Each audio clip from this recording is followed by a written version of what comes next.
Hello friends, स्वागत है मेरी न्यू वीडियो में। तो आज के इस वीडियो में हम लोग डिस्कस करने वाले इलेक्ट्रोस्टैटिक चैप्टर। देखो, इलेक्ट्रोस्टैटिक चैप्टर क्लास 12 का एक पहला चैप्टर है जिसको आज हम डिस्कस करने वाले हैं। इसके बारे में फुल डिटेल में बात करेंगे। आपको इस चीज़ की प्लेलिस्ट डिस्क्रिप्शन में मिल जाएगी, तो आप बाकी वीडियोस भी देख सकते हो। तो शुरू करते हैं हम आज का पहले कॉन्सेप्ट से कि इलेक्ट्रोस्टैटिक होता क्या है, इसका मतलब क्या होता है।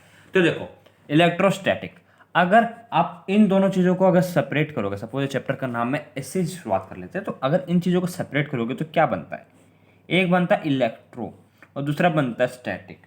इलेक्ट्रो, तो इलेक्ट्रो मतलब क्या होता है? देखो, इलेक्ट्रो का मतलब क्या होता है? इलेक्ट्रो मतलब होता है चार्ज, मतलब इलेक्ट्रॉन। इलेक्ट्रो मतलब इलेक्ट्रॉन होता है, इतना तो मालूम है। इलेक्ट्रो मतलब इलेक्ट्रॉन ही होता है। और इलेक्ट्रॉन क्या होता है? इलेक्ट्रॉन मतलब होता है चार्ज। आपको पता है इलेक्ट्रॉनिक चार्ज होता है, इतना मालूम है। तो इलेक्ट्रो मतलब होता है हमारा इलेक्ट्रॉन, मतलब चार्ज। और स्टैटिक मतलब क्या होता है? स्टैटिक मतलब भी आपने सुना होगा कि भाई स्टैटिक में कुछ होता है। स्टैटिक का मतलब क्या होता है? स्टैटिक मतलब होता है रेस्ट। ठीक है। तो इलेक्ट्रोस्टैटिक का मतलब क्या है? देखो, इलेक्ट्रोस्टैटिक क्या नाम है, एक टाइप की मतलब ब्रांच है फिजिक्स में, जिसमें हम मतलब स्टडी करते हैं, हम डील करते हैं चार्ज की। हम चार्ज के साथ, हम चार्ज के बारे में स्टडी करते हैं जब वो होता है रेस्ट में। समझ गए? मतलब इसमें इलेक्ट्रोस्टैटिक में हम क्या नाम है, चार्ज के बारे में डिटेल करते हैं जब वो रेस्ट पे होता है, मतलब किसी एक जगह पर रखा होता है। तो हम उस इलेक्ट्रॉन की, मतलब उस चार्ज की हम क्या नाम है, स्टडी करते हैं। तो यही हमारा इलेक्ट्रोस्टैटिक होता है। तो अगर सपोज इसकी डेफिनेशन को पूछ ले, तो मतलब इस चैप्टर की स्टार्टिंग में अगर पूछ ले, तो इसको क्या बोलेंगे, इलेक्ट्रोस्टैटिक को क्या बोलेंगे? तो सिंपल सी डेफिनेशन है, it is a branch of physics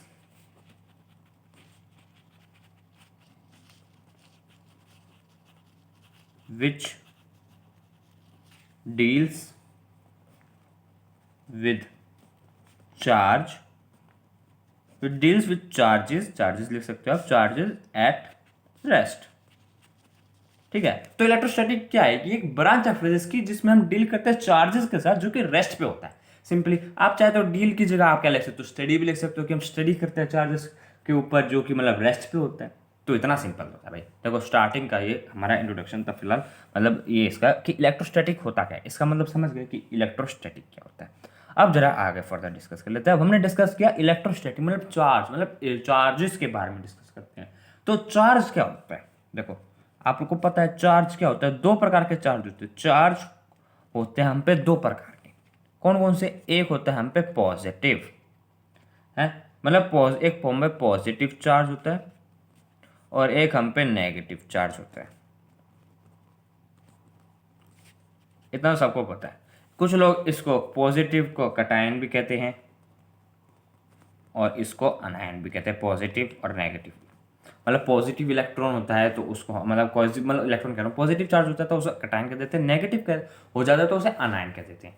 तो ये चीज़ों के बारे में आपने सुना होगा, ये मतलब होता है। तो इतना समझ आ गया, आगे समझो। अब चार्जेस की हम जरा इसमें प्रॉपर्टी भी डिस्कस कर लेते हैं कि भाई देखो, इलेक्ट्रोस्टैटिक की बात कर रहे हैं तो जरा इसकी प्रॉपर्टीज भी जान लेते हैं कि क्या क्या प्रॉपर्टीज होती है इसकी। प्रॉपर्टीज ऑफ चार्जेस आप जरा डिस्कस करते हैं। आप देखो, सबसे पहली हमारी प्रॉपर्टी क्या होती है चार्जेस की, कि जो लाइक चार्जेस होते हैं, मतलब जो सेम चार्जेस होते हैं, वो रिपेल करते हैं। ठीक है, जो सेम चार्जेस होते हैं वो रिपेल करते हैं, और जो अनलाइक मतलब डिफरेंट चार्जेस होते हैं वो करते हैं अट्रैक्ट एक दूसरे को। इतना तो आपने पहले ही पढ़ा होगा कि ये सपोज हमारे सेम चार्जेस, अगर आपने नहीं पढ़ा तो सुन लो, अगर जो सेम चार्जेस होते हैं, मतलब जो एक जैसे दिखने वाले होते हैं, वो हमेशा एक दूसरे को रिपेल करते हैं। रिपेल मतलब एक दूसरे को धक्काते हैं। मतलब अगर मैं इन दोनों को साथ में लिया हूं तो ये एक दूसरे को धक्का मार के दूर हो जाएंगे। ठीक है, लेकिन अगर एक पॉजिटिव नेगेटिव है तो एक दूसरे के साथ अट्रैक्ट होंगे, चिपक जाएंगे। तो यही होता है। तो आप अगर पहली स्टेटमेंट लिखना चाहो कि प्रॉपर्टी क्या होती है पहली, तो पहली प्रॉपर्टी होती है कि जो लाइक चार्जेस होते हैं, जो लाइक चार्जेस होती है वो रिपेल करते हैं। लाइक चार्जेस, लाइक मतलब सेम प्रकार के चार्जेस, ठीक है, लाइक मतलब। और अनलाइक चार्जेस मतलब जो एक दूसरे के अलग दिखते हैं, वो करते हैं हम। अनलाइक चार्जेस जो होते हैं वो अट्रैक्ट करते हैं, मतलब एक दूसरे से चिपकते हैं। समझ गए इतना? आगे जरा डिस्कस कर लेते हैं। अब जो चार्ज होते हैं ना हमारे चार्जेस, वो एडिटिव इन नेचर होते हैं। तो इसका मतलब समझो, एडिटिव का मतलब क्या होता है, पहले मैं लिख देता हूँ, चार्जेस आर एडिटिव। ठीक है, चार्जेस आर एडिटिव। अब एडिटिव का मतलब क्या होता है, देखो अगर सपोज आप पे क्या नाम है, एक कूलम का चार्ज है और यहाँ पे हम पे 2 कूलम का चार्ज है पॉजिटिव में, तो आप इन दोनों को प्लस कर सकते हो। अगर इन दोनों को प्लस करोगे तो क्या निकलेगा, प्लस का 3 कूलम निकल आएगा। ठीक है, एडिटिव का मतलब ये मत समझना कि हमेशा ऐड ही होता है चार्ज, ऐसा नहीं होता। सपोज आपके पास एक क्या नाम है, नेगेटिव में चार्ज है -4 कूलम का, और एक है वहाँ पे पॉजिटिव का 2। तो अब यूँ नहीं है कि ये 4 है ये 2 है तो एडिटिव मतलब ऐड करना होता है, नहीं, हमें साइन में देखना होता है। ये 4 हमारा माइनस का है या प्लस का है, मैथ का ही यहाँ पे हमारे इसमें फॉर्मूले लगते हैं। ये माइनस का, ये प्लस का, तो ये माइनस ही होगा और इसमें माइनस के 2 आ जाएगा हम पे इसका चार्ज। इसमें हम पे माइनस का 2 कूलम चार्ज आ जाएगा। तो ये होता है कि जो चार्ज होते हैं वो एडिटिव नेचर होते हैं। एडिटिव मतलब उसको आप प्लस भी कर सकते हो, माइनस भी कर सकते हो, डिपेंड करता है कि उस पर चार्ज कैसा है। पॉजिटिव ही रहेगा तो उसको ऐड ही करेंगे, अगर दोनों नेगेटिव होते तो भी ऐड ही करते, लेकिन अगर नेगेटिव पॉजिटिव हुआ तो वो माइनस हो जाते हैं। समझ इस चीज़ का मतलब, समझ गए। आगे चलो, आगे एक और प्रॉपर्टी में डिस्कस करते हैं। अब देखो, चार्जेस की एक और प्रॉपर्टी क्या होती है, जो चार्ज हमारा होता है, हमारा जो चार्ज होता है वो कंजर्व्ड होता है। आप सपोज जैसे आपने सुना होगा केमिस्ट्री, मतलब पहले के चैप्टर में भी सुना होगा, एनर्जी इज कंजर्वेटिव, मतलब एनर्जी कंजर्व रहती है, मोशन मतलब ऐसे से काफ़ी सारी चीज़ें। मैटर इज कंजर्व मतलब मैटर को कभी डिस्ट्रॉय नहीं कर सकते ना उसे बना सकते, तो सेम चार्ज के हिसाब से होता है। ठीक है, कि जो चार्ज होते हैं, चार्जेस जो हमारे चार्जेस होते हैं वो कंजर्व्ड होते हैं। इनमें भी सही सेम फंडा काम करता है कि चार्जेस आर कंजर्व्ड। अब इसका मतलब क्या होता है, देखो इट मीन्स, देखो जो चार्ज होते हैं, charges, charge nether be created, sorry, nether be created nor be destroy, nor be destroy. But अब देखो, ये अगर हम इनको तबाह, मतलब इनको हम बना नहीं सकते, इनको हम डिस्ट्रॉय नहीं कर सकते, तो क्या हो सकता है। देखो जो चार्ज होता है ना, वो चाहे तो किसी में ट्रांसफर होता है, मतलब बॉडी टू बॉडी ट्रांसफर होता है, या किसी दूसरे चीज में ट्रांसफॉर्म हो जाता है। मतलब चार्ज हम बना नहीं सकते, खत्म नहीं कर सकते, मतलब, लेकिन जो चार्ज होता है ना वो ट्रांसफर होता है। मतलब एक बॉडी टू अलग, जैसे मेरी बॉडी में चार्ज है, मैंने किसी दूसरी बॉडी को टच किया तो वो चार्ज उस बॉडी में चला जाएगा। तो जो चार्ज होता है वो ट्रांसफर होता है एक बॉडी से दूसरी बॉडी में। तो हम लिख सकते हैं but it can transfer, and transfer भी होता है, ट्रांसफॉर्म भी होता है। ठीक है, दोनों चीजें होता है। एंड ट्रांसफॉर्म, इसको मैं अगले उस पर लिख देता हूँ पेज पे। ठीक है, एंड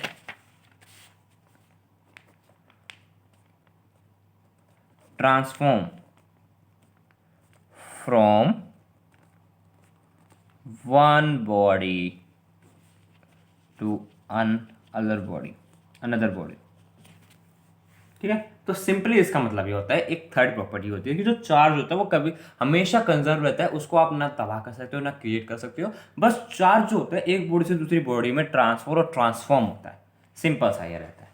समझ गए, इसका फंडा भी समझ गए होंगे कि चार्ज कैसे कैसे क्या होता है। आगे आप समझो, एक आता है हम पे, एक और प्रॉपर्टी आती है, एक आती है क्वांटाइजेशन ऑफ चार्ज। अब भैया क्वांटाइजेशन ऑफ चार्ज क्या होता है, क्वांटाइजेशन ऑफ चार्ज तो हमको नहीं पता। आप सुनो इसका मतलब, सबसे पहले मैं लिख देता हूं क्वांटाइजेशन ऑफ चार्ज।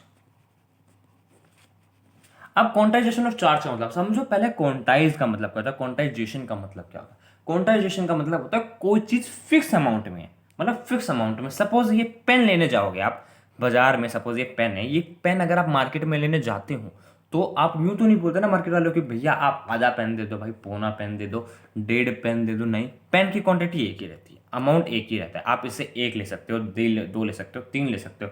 अब कभी आपने बाजार में जाके बोला कि भैया मुझको 2.5 दे दो, 2.5 पेन दे दो। अब ये थोड़ी कोई चीज़ होती है, ये थोड़ी कोई अमाउंट फिक्स अमाउंट होता है। 2 पेन होते हैं, 3 पेन होते हैं, ये जो फिक्स अमाउंट ऑफ चीज़ होती है ना, इसे कहते हैं quantization.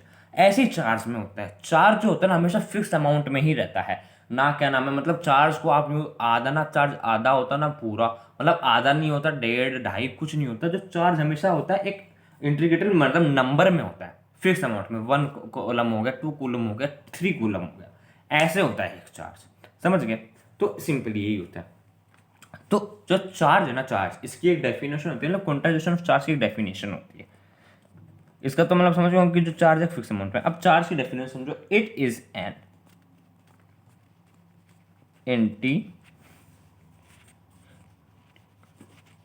Integral multiple of electron. कि जो चार्ज होता है हमारा वो एक इंटीग्रल मल्टीपल होता है इलेक्ट्रॉन का, मतलब एक मल्टीपल ही होता है हमारा। जो चार्ज होता है वो एक मल्टीपल ही होता है हमारे इसका, इलेक्ट्रॉन का। तो इसका चार्ज मतलब क्वांटाइजेशन ऑफ चार्ज निकालने के लिए एक फॉर्मूला बनाया गया, वो की है Q इक्वल्स टू में प्लस माइनस एन ई।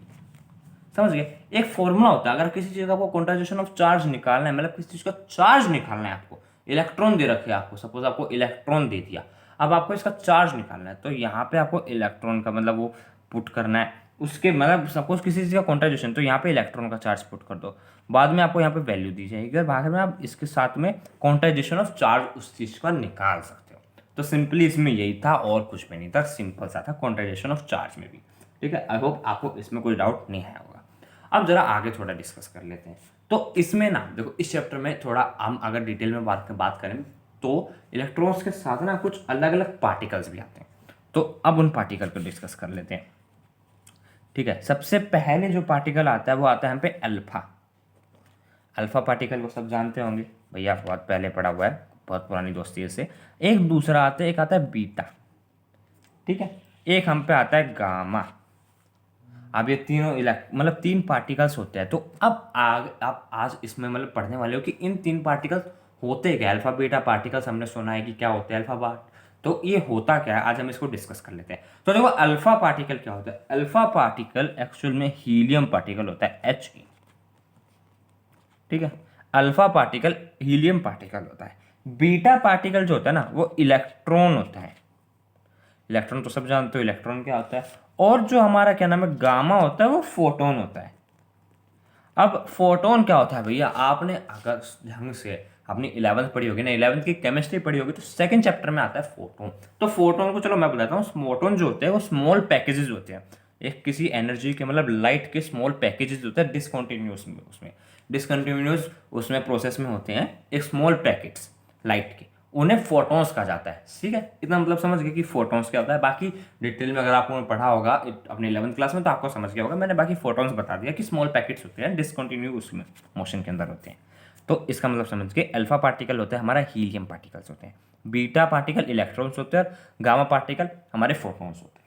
ठीक है, अब जरा इनके नेचर की बात कर लेते हैं कि इनका नेचर कैसा। तो देखो, अल्फा पार्टिकल हीलियम में, तो ये हमारा होता है पॉजिटिव नेचर का, ये हमारा भैया होता है नेगेटिव नेचर का। और जो फोटोन होता है ना, फोटोन वो कुछ भी नहीं होता, इसमें जो हमारा क्या नाम है नेचर होता है वो जीरो होता है, मतलब ना माइनस ना प्लस, न्यूट्रल होता है। एक तरीके से आप समझ सकते हो कि ये न्यूट्रल चार्ज होता है इस पर। अब जरा हम इस पर चार्ज की बात कर लेते हैं कि मतलब कितना चार्ज होता है, अमाउंट ऑफ चार्ज, जरा इसकी बात कर लेते हैं। ठीक है, तो अगर मैं सबसे पहले चलो बीटा की बात करें, तो बीटा पे जो चार्ज होता है ना, वो इलेक्ट्रॉन के बराबर होता है। एक इलेक्ट्रॉन में जितना चार्ज होता है उतना ही बीटा में चार्ज होता है। अब इलेक्ट्रॉन में कितना होता है, 1.6 इंटू 10⁻⁻19। नंबर याद रखना, आगे काम आएगा कि इसके अंदर कितना चार्ज होता है, आगे जरूर काम आएगा। अब जरा हम अल्फा पार्टिकल की बात कर लेते हैं कि अल्फा में कितना वो होता है चार्ज। अब देखो, अगर इसमें इलेक्ट्रॉन, एक इलेक्ट्रॉन को, तो इसमें 2 इलेक्ट्रॉन जितना चार्ज होता है। ठीक है, एक इलेक्ट्रॉन का चार्ज पता है, तो दूसरे 2 इलेक्ट्रॉन का भी आप चार्ज निकाल सकते हो कि 2 इलेक्ट्रॉनों में कितना चार्ज होता है। फोटोन में देखो न्यूट्रल होता है, तो चार्ज भी इसमें कुछ नहीं होगा, तो इसके अंदर क्या नाम है, हमारे चार्ज, अमाउंट ऑफ चार्ज भी 0 हो जाता है। समझ गए इतना? अब बारी आती है मास की, कि मास कितना होता है भैया। तो देखो, अब सबसे पहले हम फिर से बीटा उठा लेते हैं। अब बीटा में अमाउंट ऑफ चार्ज अगर इलेक्ट्रॉन के बराबर था, तो इसमें जो मास होगा ना, वो भी इलेक्ट्रॉन के मास के ही बराबर होगा। और इलेक्ट्रॉन का मास कितना है हम पे, 9.1 इंटू 10⁻31 होता है। ठीक है, -31 ये हम पे होता है, इसमें इलेक्ट्रॉन का मास होता है ये। अब फिर से हम इस पे आ जाते हैं अपने अल्फा पार्टिकल पे। तो अल्फा पे मास कितना है, ये डबल है। देखो अब यू भी नहीं है कि मास पे डबल लो, मास उसका 4 टाइम्स हो जाता है। इलेक्ट्रॉन के मास का 4 टाइम्स जो होता है ना, वो हमारे अल्फा पार्टिकल पे होता है। समझ गया इसका मतलब। और जो फोटोन है वो हैज़ ऑलवेज जीरो रहता है, हैज़ ऑलवेज जीरो, क्योंकि इसमें देखो भाई कोई चार्ज नहीं, कोई अमाउंट, मतलब इसमें नेचर ऑफ चार्ज तो न्यूट्रल है, तो इसमें कोई चार्ज भी नहीं ना, इसमें कुछ मास है मतलब। तो सिंपली ये ऐसे न्यूट्रल रहता है।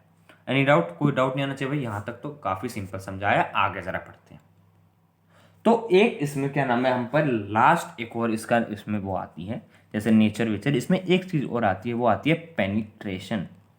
पेनिट्रेशन। अब भैया पेनिट्रेशन क्या होता है? अब पेनिट्रेशन मतलब समझो, सपोज आपने कहीं छोटी सी कील करी, सपोज ये मैंने यहाँ पे इस पर कील दबा के गट्टा कर दिया, एक कील से छोटा गट्टा होगा, मतलब सपोज हमें किसी चीज़ में धसाना है, मतलब कील की तरह उसे चीज़ को किसी में धसाना है, तो सपोज उसको अंदर एंटर देने के लिए कौन सबसे ज़्यादा जल्दी एंटर होगा और कौन सबसे कम एंटर होगा। तो अब इसको समझो, किसी सपोज में आपको किसी उसमें धसाना है, तो कौन ज़्यादा जल्दी धसेगा, कौन कम धसेगा, इस चीज़ पर डिस्कस करते हैं। अब हम सपोज बात करें क्या नाम है अल्फा पार्टिकल की, तो ये सबसे धीरे धीरे धसेगा।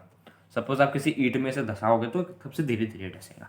अब सपोज अल्फा की बात होगी, बीटा में ये थोड़ा सा ज़्यादा धसने लग जाएगा, मतलब उसमें जल्दी धसेगा इसके कंपेयर में जल्दी। और हमारे फोटोन पार्टिकल जो होते हैं, मतलब जो हमारा गामा होता है, ये सबसे ज़्यादा, तो ये हम पे आता है मोस्टली कि सबसे ज़्यादा अंदर धसेगा। ठीक है, इतना समझ आ गया? इतना समझ आ गया होगा, आप समझो। ठीक है, अब ज़रा ध्यान से समझना। एक हम पे आज लास्ट टॉपिक समझाता हूँ। तो एक हम पे आता है इसी के अंदर, इससे रिलेटेड एक आता है पेयर प्रोडक्शन रिएक्शन। अब भैया सोच रहे हो कि पेयर प्रोडक्शन रिएक्शन क्या है? अब देखो, पेयर प्रोडक्शन रिएक्शन का मतलब क्या होता है? मतलब पेयर प्रोडक्शन रिएक्शन मतलब समझ लो कि किसी चीज का प्रोडक्शन तो हो रहा है। पेयर प्रोडक्शन मतलब दो चीजें, पेयर मतलब किसी दो चीजों से जोड़ के किसी चीज का प्रोडक्शन हो रहा है। अब देखो दो चीजें मतलब क्या, एक्चुअल में हमने क्या पढ़ा कि जो फोटोन होता है ऊपर, वो न्यूट्रल होता है। न्यूट्रल मतलब क्या हुआ कि उसमें हमारे पे इलेक्ट्रॉन भी होगा, प्रोटॉन भी होगा। इलेक्ट्रॉन प्रोटॉन जब होता है तो चार्ज न्यूट्रल हो जाता है, कि मतलब पॉजिटिव नेगेटिव दोनों है, तो वो न्यूट्रल हो जाता है। तो ऐसे ही होता है एक्चुअल केस में। ठीक है, एक्चुअल में ऐसे ही होता है।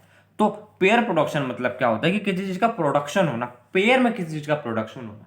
तो अब ये जो गामा पार्टिकल है फोटोन, अगर आप इसको तोड़ते हो, मतलब किसी चीज में डिवाइड करते हो, तो ये डिवाइड होता है एक इलेक्ट्रॉन में और एक प्रोटॉन में।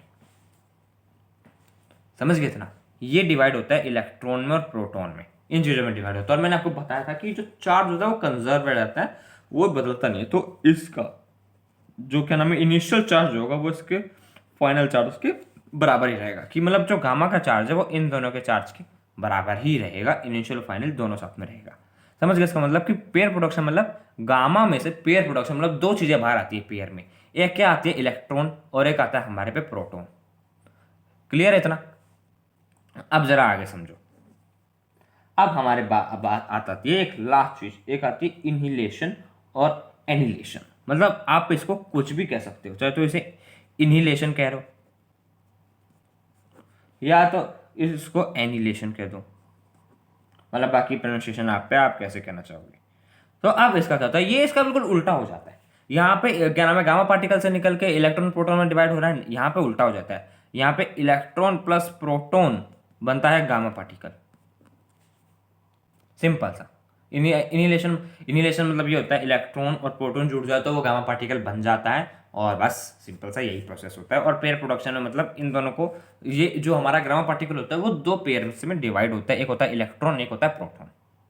आई होप इतना समझ आ गया होगा आपको। तो ये देखो फिलहाल का इंट्रोडक्शन था हमारा इलेक्ट्रोस्टैटिक चैप्टर में। बाकी आगे आप जो भी मतलब आपको मैं डेरिवेशन कराऊंगा, आगे जो समझाऊंगा, बाकी सब इस पे होगी, सारे की सारी डेरिवेशन इस पे होगी। तो आपको आगे जब मैं आपको बताऊंगा चीज़ें, तो आपको ज़्यादा डिफिकल्टी नहीं आएगी उसमें। तो आई होप आपको इतना टॉपिक तो समझ आ गया होगा। और अगर सपोज आपको कोई डाउट हो किसी टॉपिक में, मुझे कमेंट सेक्शन में जाकर बता दो कि मुझे टॉपिक समझ नहीं आया, मैं आपको समझा दूंगा कमेंट सेक्शन में ही, आपको लिख के समझा दूंगा कि कैसे, या फिर मैं आपके लिए न्यू वीडियो बना दूंगा इसी टॉपिक से रिलेटेड, जिस चीज़ में आप डाउट हो। तो देखो आज की वीडियो में इतना ही, मिलते हैं अपनी अगली वीडियो में। अगर आपको वीडियो अच्छी लगे तो वीडियो को लाइक कर देना, चैनल को सब्सक्राइब कर देना, और भी ऐसे मुझे वीडियोस देखने के लिए। अब अगले मैं चलता हूँ, तब तक के लिए मिलते हैं, बाय बाय।